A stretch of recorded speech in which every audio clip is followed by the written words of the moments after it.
പാഠം 338. പ്രായോഗിക ബുദ്ധി അത്യാവശ്യമാണോ?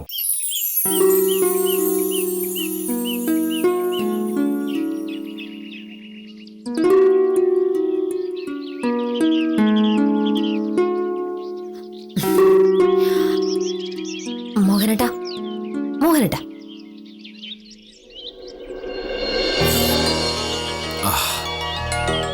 നല്ല ചായ. മോഹനേട്ടന് നാവിൽ ഇങ്ങനെ നല്ലതൊക്കെ വീഴൂ? എന്റെ ഈശ്വര, എത്ര നാളായി ഇങ്ങനൊരു വാചകം കേട്ടിട്ട്. നല്ലതാണെങ്കിൽ ഞാൻ നല്ലതാണ് എന്ന് പറയും. പിന്നെ മോശമായത് നല്ലതാണെന്ന് പറയാൻ ഞാൻ ശീലിച്ചിട്ടില്ല. വേണ്ട. പക്ഷേ ഒരു കാര്യം കാണുമ്പോൾ അതിലെന്തെങ്കിലും കുറ്റമുണ്ടോ എന്ന് മാത്രം നോക്കരുത്.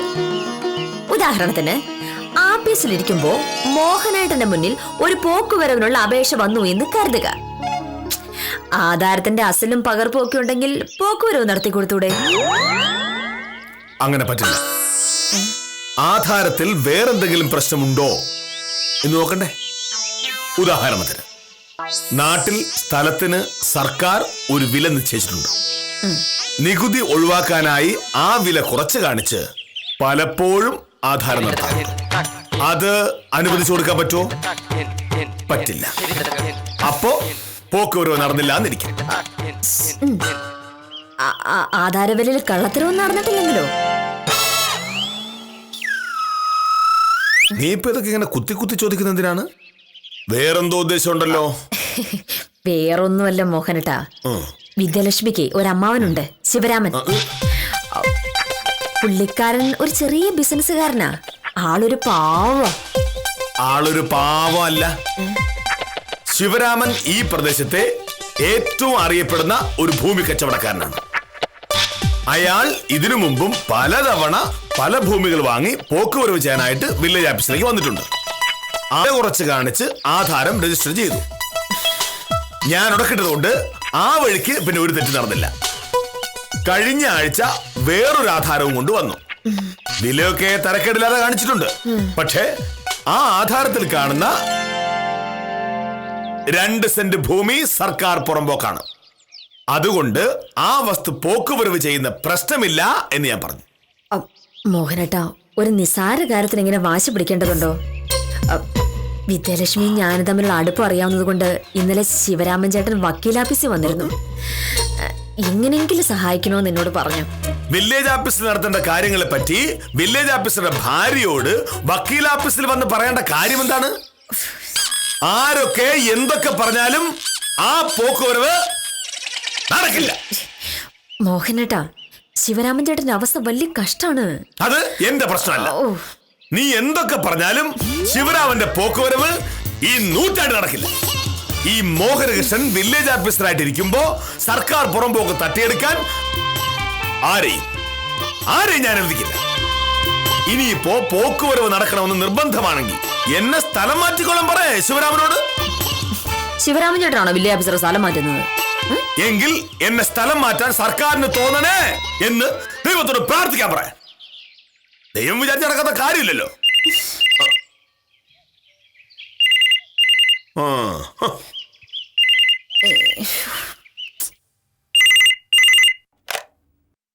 ഹലോ, അതെ മോഹനേഷനാണ്. സഹദേവനോ? എന്തൊക്കെയുണ്ട്? ഈയിടെയായിട്ടൊരു ഫോൺ വിളി പോലും ഇല്ലല്ലോ.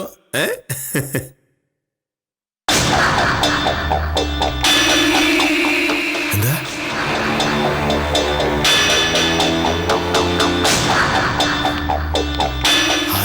ആര് പറഞ്ഞു?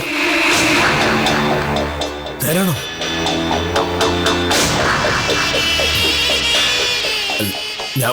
ഞാൻ പക്ഷെ 3 കൊല്ലം ആയില്ലല്ലോ.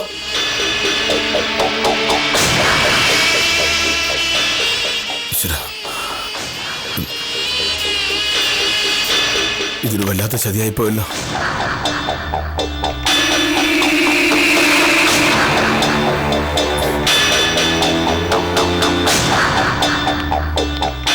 നിനക്ക് തൃപ്തിയായല്ലോ? അല്ലെങ്കിൽ ഞാൻ ആ ഉളച്ചപ്പോ എനിക്കറിയാമായിരുന്നു ഇതിങ്ങനെ വരുമെന്ന്. എന്നാലും സ്വന്തം ഭർത്താവിന് ദോഷം വരാൻ വേണ്ടി പ്രാർത്ഥിക്കുന്ന ഭാര്യയെ ഞാൻ ആദ്യമായിട്ട് കാണുക. മോഹനേട്ടൻ എന്തൊക്കെയാ പറയണത്? ഞാൻ എന്ത് പ്രാർത്ഥിച്ചതാ? ശിവരാമന്റെ പോക്കുവരവ് ചെയ്തു കൊടുക്കാൻ പറ്റില്ല എന്ന് ഞാൻ പറഞ്ഞപ്പോ നീ എന്താണ് പറഞ്ഞത്? എനിക്ക് സ്ഥലം മാറ്റം കിട്ടി ഞാൻ എങ്ങോട്ടെങ്കിലും പോയാൽ ആ പോക്കുവരവ് നടക്കുമല്ലോ എന്ന് അല്ലേ? ഇപ്പോൾ നിനക്ക് തൃപ്തിയായല്ലോ? മോഹനേട്ടൻ ഇപ്പോഴും കാര്യം പറഞ്ഞില്ല. താലൂക്ക് ഓഫീസിൽ നിന്ന് സഹദേവനാ വിളിച്ചത്. റവന്യൂ വകുപ്പിലെ സ്ഥലം മാറ്റത്തിന് ലിസ്റ്റ് തയ്യാറായി. എന്നെ സ്ഥലം മാറ്റുന്നു. അയ്യോ, അതെന്താ ഇപ്പൊ അങ്ങനെ? തെരഞ്ഞെടുപ്പിന് മുമ്പ് ഉദ്യോഗസ്ഥരെ മുഴുവൻ മാറ്റി നിയമിക്കുന്ന ഒരു പതിവുണ്ട്.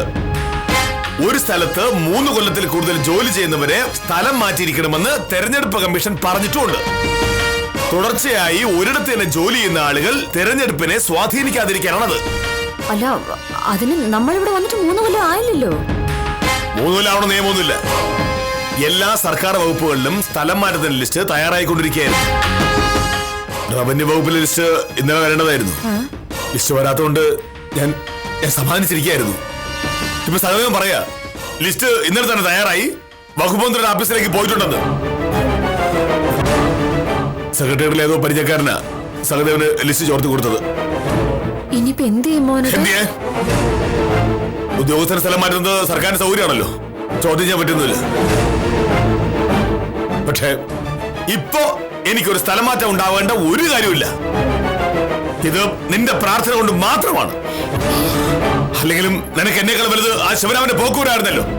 ഭർത്താവിനോട് സ്നേഹമില്ലാത്ത ഭാര്യ ഉണ്ടെങ്കിൽ ഇതും ഇതിനപ്പുറം നടക്കും. അല്ല,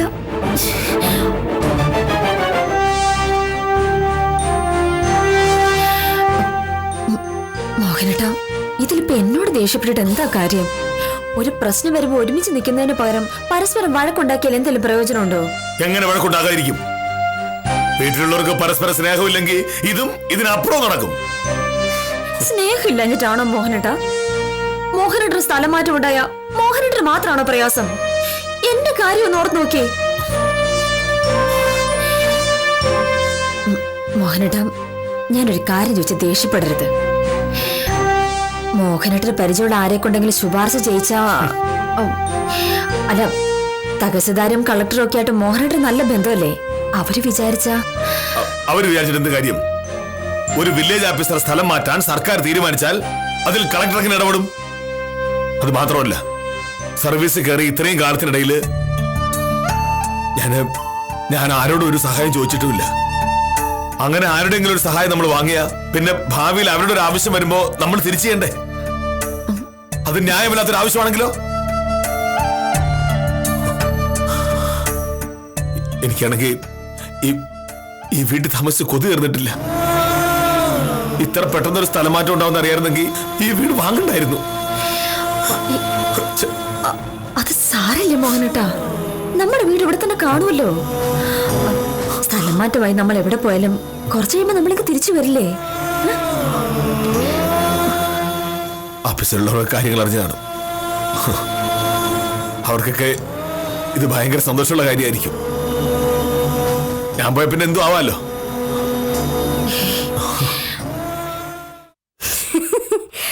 എന്റെ ഈശ്വര, ഹോ, എന്റെ ജീവിതത്തിലെ ഏറ്റവും വലിയ ആഗ്രഹമായിരുന്നു മോഹനേട്ടൻ സാറിനെ പേടിക്കാതെ ഒരു ദിവസമെങ്കിൽ ഒരു ദിവസം ജോലി ചെയ്യാൻ പറ്റുമല്ലോ.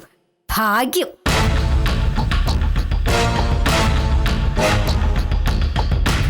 കാഞ്ചന സാറെന്താ ഒന്നും മിണ്ടാത്തത്? മോഹനേട്ടൻ സാറിന്റെ സ്ഥലമാറ്റക്കാരെ കേട്ടപ്പം മുതൽ ഇങ്ങനെ ഇരിക്കുകയാണല്ലോ.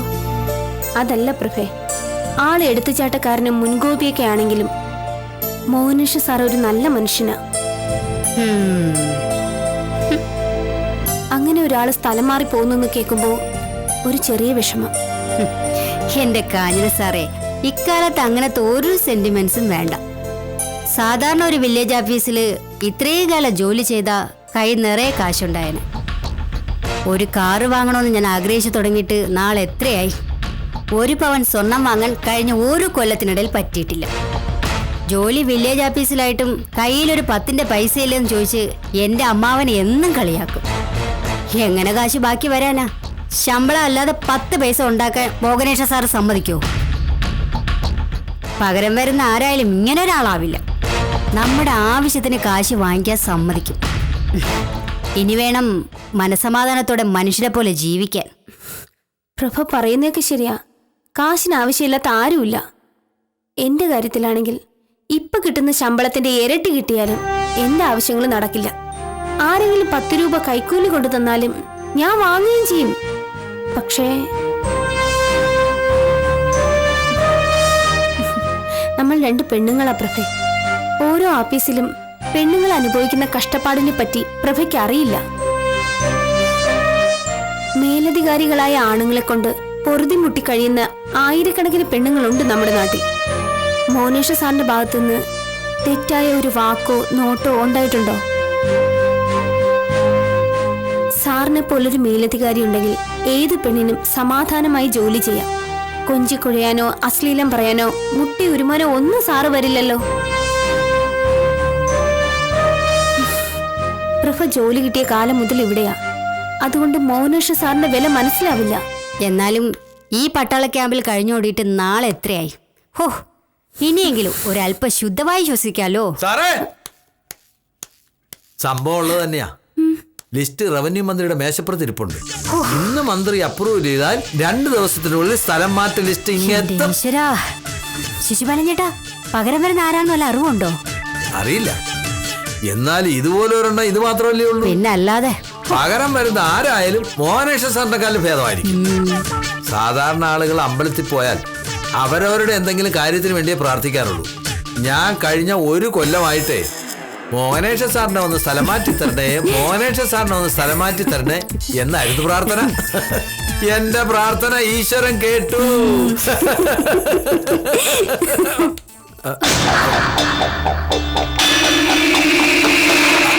അല്ല സാർ, ഞാൻ കെട്ടിയവളുടെ പനി മാറ്റി തരണമെന്ന് പ്രാർത്ഥിച്ചപ്പോ ആ പ്രാർത്ഥന ദൈവം കേട്ടു എന്നാ പറഞ്ഞത്. മനസ്സിലായി? പിന്നെ സാറേ, താലൂക്ക് ഓഫീസിലേക്ക് അയക്കാനുള്ള റിപ്പോർട്ട് ഇന്നത്തേക്ക് ശരിയാക്കണമെന്ന് സാറ് പറഞ്ഞിരുന്നു. എഴുതി തീർത്തിട്ടുണ്ട്. നന്നായി.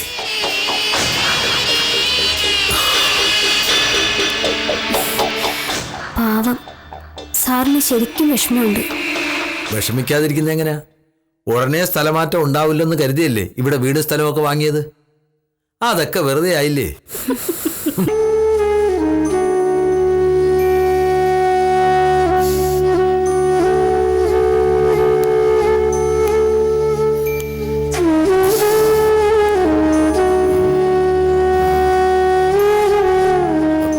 സാർ, ആ ഗംഗാര സാർ കാണാൻ വന്നിരിക്കുന്നു. വരാൻ പറയാം. സാറിനോടെന്തോ സ്വകാര്യമായിട്ട് സംസാരിക്കാനാ. പുറത്തേക്കാന്ന് പറഞ്ഞു. സ്വകാര്യ സംസാരിക്കാനോ? എന്താ?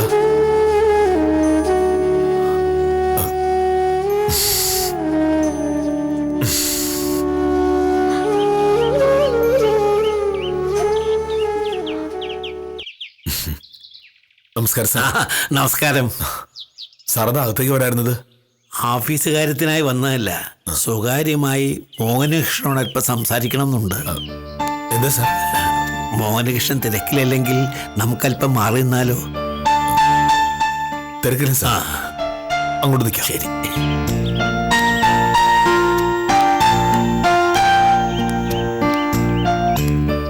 മോഹനകൃഷ്ണനെയും സത്യഭാമയെയും ഞാൻ പരിചയപ്പെട്ടിട്ട് കുറേ നാളുകളായി. നിങ്ങളെപ്പറ്റി എനിക്ക് തോന്നിയിട്ടുള്ളത് ഞാൻ നിങ്ങളോട് തന്നെ പറഞ്ഞിട്ടുണ്ട്. ലോകത്ത് നിങ്ങളെപ്പോലെ പരസ്പരം സ്നേഹിക്കുന്ന, മറ്റുള്ളവരെയും സ്നേഹിക്കുന്ന ഭാര്യാഭർത്താക്കന്മാർ ഉണ്ടാവില്ല. സാറെന്താ പറഞ്ഞു വരുന്നത്? മോഹനകൃഷ്ണൻ വലിയ വാശിക്കാരനും മുൻകോപിയൊക്കെ ആണെന്ന് നാട്ടുകാർ പറയും. പക്ഷേ ഞാനത് വിശ്വസിക്കില്ല. കാരണം മോഹനകൃഷ്ണൻ എന്നോടങ്ങനെ പെരുമാറിയിട്ടില്ലല്ലോ. സത്യഭാമ എന്നെ കാണാൻ വന്നിരുന്നു.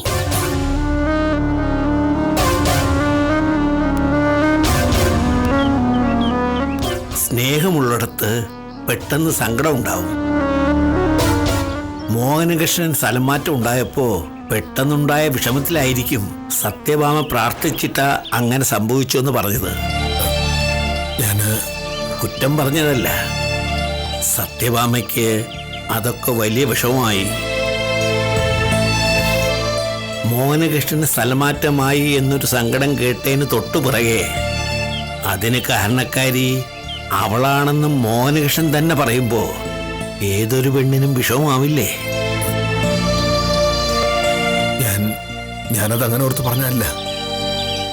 പെട്ടെന്നുണ്ടായ വിഷമം കൊണ്ട്. അതെ, അതുകൊണ്ട് തന്നെയാണെന്ന് എനിക്കറിയാം. മോഹനകൃഷ്ണൻ ആരുടെയും ഒരു ഔദാര്യവും സ്വീകരിക്കില്ലെന്നും ആരെക്കൊണ്ട് ഒരു ശുപാർശയും ചെയ്യിക്കില്ലെന്നും എനിക്കറിയാം. പക്ഷേ തൻ്റെ അത്ര വാശിയില്ലാത്തത് കൊണ്ടാണ് ഭാമ എന്നെ വന്ന് കണ്ടത്. അന്ന് വീട്ടിൽ വന്നപ്പോൾ ഞാൻ നിങ്ങളോട് പറഞ്ഞതാണ്, റവന്യൂ സെക്രട്ടറി എൻ്റെ ഒരു പഴയ വിദ്യാർത്ഥിയാണ്, എന്നോട് വലിയ ബഹുമാനമാണ്, ഭാവിയിൽ എന്തെങ്കിലും ആവശ്യം വന്നാൽ എന്നോട് പറയണമെന്നൊക്കെ. മോഹനകൃഷ്ണൻ അത് മറന്നെങ്കിലും സത്യഭാമ മറന്നില്ല. ഭാഗ്യം. ഞാൻ റവന്യൂ സെക്രട്ടറിയോട് സംസാരിച്ചിട്ടുണ്ട്. ഫലമുണ്ടാവാതിരിക്കില്ല.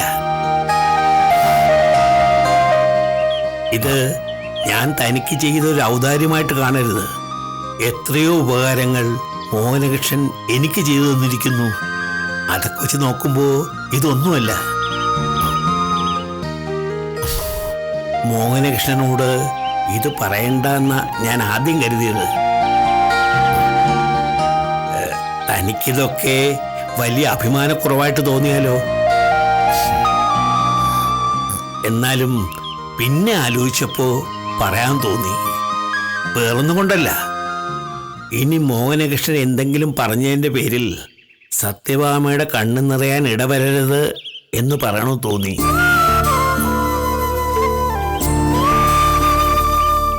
മോഹനകൃഷ്ണൻ എന്ന് പറഞ്ഞാൽ അവൾക്ക് ദൈവമാണ്. ദൈവം തന്നെ തള്ളിപ്പറഞ്ഞാൽ പിന്നെ ഒരാൾക്ക് എന്താ ബാക്കിയുള്ളത്?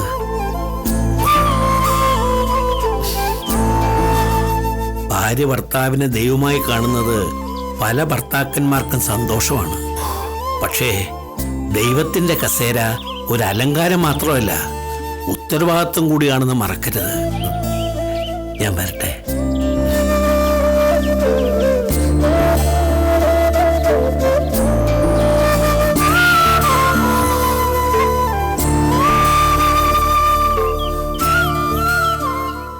അല്ല ശിശുപാലൻ ചേട്ടാ, ഗംഗാധര സാർ മോഹനേഷ സാറിനെ വിളിച്ചുകൊണ്ട് പോയിട്ട് ഒരുപാട് നേരം ആയല്ലോ. എന്താ സംഭവം? ആർക്കറിയാം. സത്യത്തിൽ മോഹനേഷ സാറ് സ്ഥലം മാറി പോകുന്നതിൽ ഏറ്റവും കൂടുതൽ നഷ്ടം ഗംഗാധര സാറിനല്ലേ?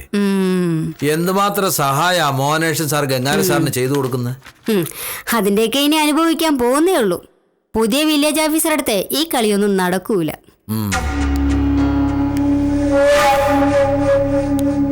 എന്താ ജോലി നടക്കുന്നില്ലേ?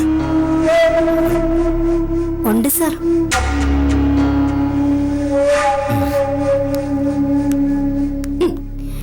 ഏറി വന്ന 2 ദിവസം കൂടെ വരട്ടും. അത് കഴിഞ്ഞ് എന്ത് ചെയ്യുമെന്ന് കാണണല്ലോ.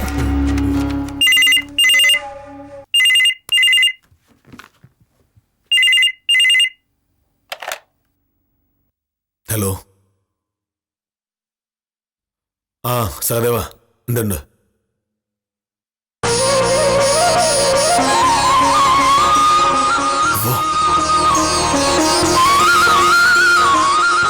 ഉറപ്പാണല്ലോ.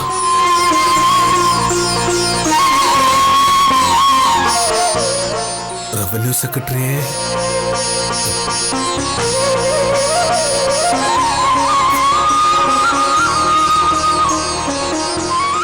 എനിക്ക് അങ്ങനെ പരിചയമൊന്നുമില്ല.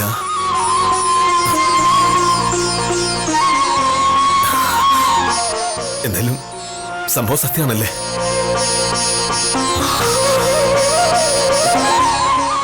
ഞാൻ അങ്ങോട്ട് വിളിക്കാൻ സാധ്യത.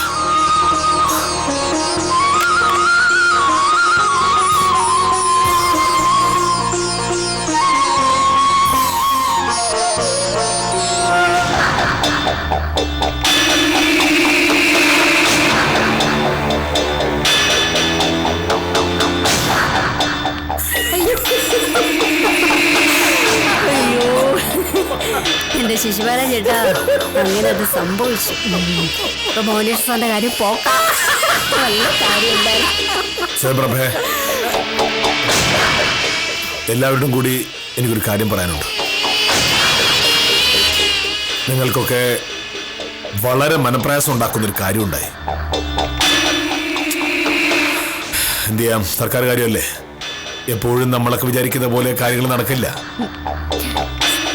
സ്ഥലം മാറി പോകുന്നതിൽ നമുക്ക് ഭയങ്കര വിഷമമുണ്ടെന്ന സാറിന്റെ വിചാരം. നമുക്ക് ഭയങ്കര വിഷമാണെന്ന് കരുതിക്കോട്ടെ, തിരിച്ചൊന്നും പറയണ്ട. ഇലക്ഷൻ പ്രമാണിച്ച് സർക്കാർ ഉദ്യോഗസ്ഥരെ കേരളം മുഴുവൻ സ്ഥലം മാറ്റിക്കൊണ്ടിരിക്കുകയാണെന്ന വിവരം നിങ്ങൾക്കറിയാലോ. റവന്യൂ വകുപ്പിലെ കാര്യം അത് തന്നെ. സ്ഥലം മാറ്റലിനെ കുറിച്ചുള്ള ലിസ്റ്റ് കുറച്ചു മുമ്പ് മന്ത്രി അംഗീകരിച്ചു. അതിൽ കാന്തല്ലൂർ വില്ലേജ് ഓഫീസർ മോഹനകൃഷ്ണന്റെ പേര്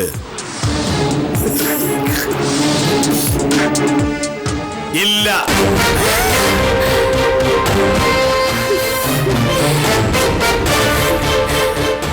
തഹസിൽദാരാ വിളിച്ചത്. എന്റെ പേര് ആ ലിസ്റ്റിൽ നിന്ന് ഒഴിവാക്കി എന്ന്.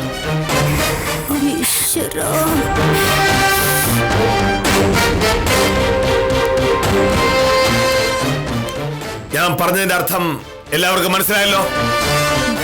ഇന്ന് ഇവിടത്തെ വില്ലേജ് ഓഫീസർ ഞാനായിരിക്കുന്നത് പോലെ നാളെയും മറ്റന്നാളും അതിന്റെ പിറ്റേ ദിവസവും കഴിഞ്ഞാലും ഞാൻ തന്നെ ആയിരിക്കും വില്ലേജ് ഓഫീസർ. ഞാൻ സ്ഥലം മാറിപ്പോയി കഴിഞ്ഞ് ചെയ്യേണ്ട കാര്യങ്ങളുടെ ലിസ്റ്റ് നിങ്ങൾ റെഡിയാക്കി വെച്ചിട്ടുള്ള കാര്യം എനിക്കറിയാം. അതൊന്നും നടക്കാൻ പോകുന്നില്ല. നാളെ മുതൽ ഞാൻ ഇതിലും കണിച്ചക്കാരനായിരിക്കും. ആഹാ, ശിശുപാലൻ ചേട്ടാ, അപ്പൊ സ്ഥലം മാറ്റം ഇല്ലേ? ഉണ്ടെന്ന് സഹദേവ ഉറപ്പ് പറഞ്ഞാണല്ലോ, പിന്നെ അത് മാറിയോ? ഇങ്ങേർക്ക് വല്ല ചാത്തൻ സേവ ഉണ്ടോന്നാ എനിക്ക് സംശയം. അല്ലെങ്കിൽ തീരുമാനമായ സ്ഥലം മാറ്റം എങ്ങനെ ക്യാൻസൽ ആവും?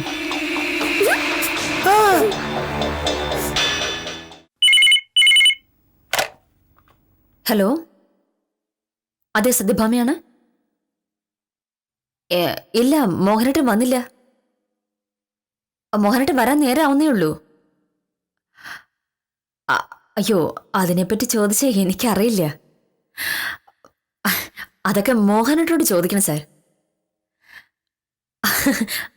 ഞാനൊരു പാവം വക്കീല്, നമ്മളെ വെറുതെ വിട്ടേക്ക്.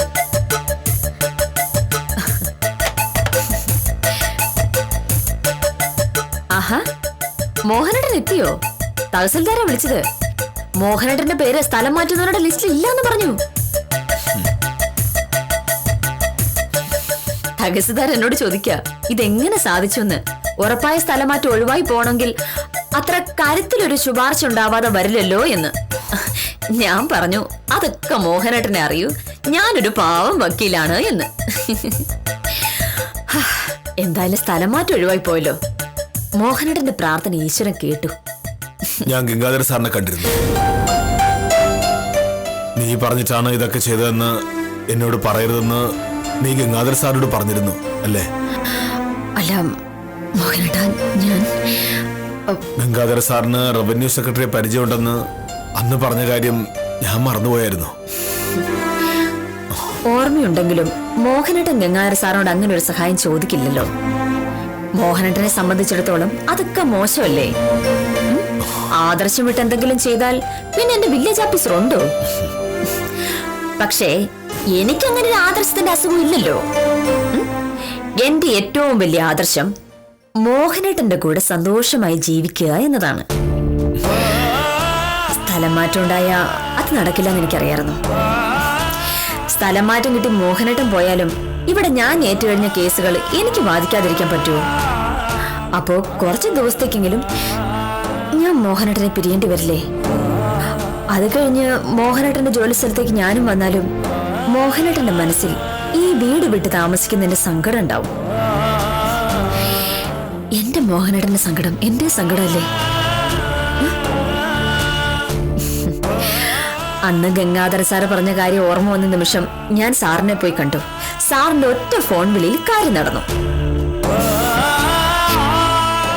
എന്നാലും അങ്ങനൊരു സഹായം ചോദിച്ചു വാങ്ങേണ്ട കാര്യം ഉണ്ടായിരുന്നു.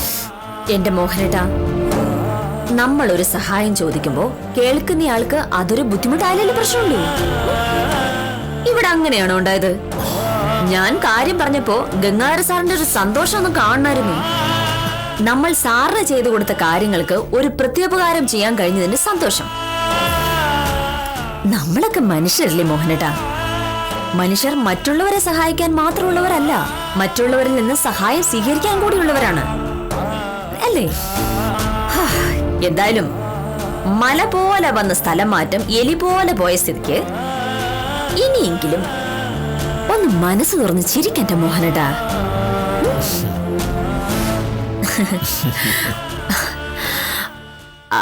പിന്നെ മോഹനേട്ടാ, ഞാൻ ഗംഗാധര സാറിനെ കണ്ട് കാര്യം പറഞ്ഞതുകൊണ്ടാണല്ലോ സാറ് റവന്യൂ സെക്രട്ടറിയെ വിളിച്ചതും സ്ഥലം മാറ്റത്തിന്റെ ലിസ്റ്റിൽ നിന്നും മോഹനേട്ടന്റെ പേര് വെട്ടിയതും. അതിന്റെ പ്രത്യുപകാരമായി മോഹനേട്ടൻ നിനക്ക് എന്താ വേണ്ടത്? ആ ശിവരാമൻ ഒരു പാവമാണ്. അയാളുടെ പോക്കുവരവ്.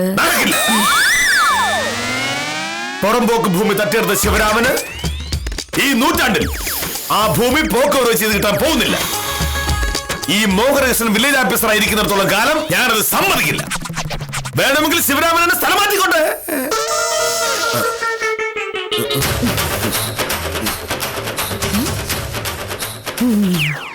ഒരു പ്രതിസന്ധി വരുമ്പോൾ ഭാര്യയെയോ ദൈവത്തെയോ കുറ്റപ്പെടുത്തുന്നതിനേക്കാൾ നല്ലത് ആ പ്രതിസന്ധി പരിഹരിക്കാനുള്ള ശ്രമം നടത്തുന്നതാണ്. അതിനെ പ്രായോഗിക ബുദ്ധി എന്ന് വിവരമുള്ളവർ വിളിക്കും. ഇവിടെ സത്യഭാമയ്ക്ക് അതുണ്ടായി, മോഹനകൃഷ്ണന് അതില്ലാതെ പോയി. എന്തൊക്കെയായാലും കാര്യങ്ങൾ മംഗളമായി അവസാനിച്ച നിലയ്ക്ക് ഇന്നത്തേക്ക് വിടാം. കാര്യം നിസ്സാരം തുടരുന്നു.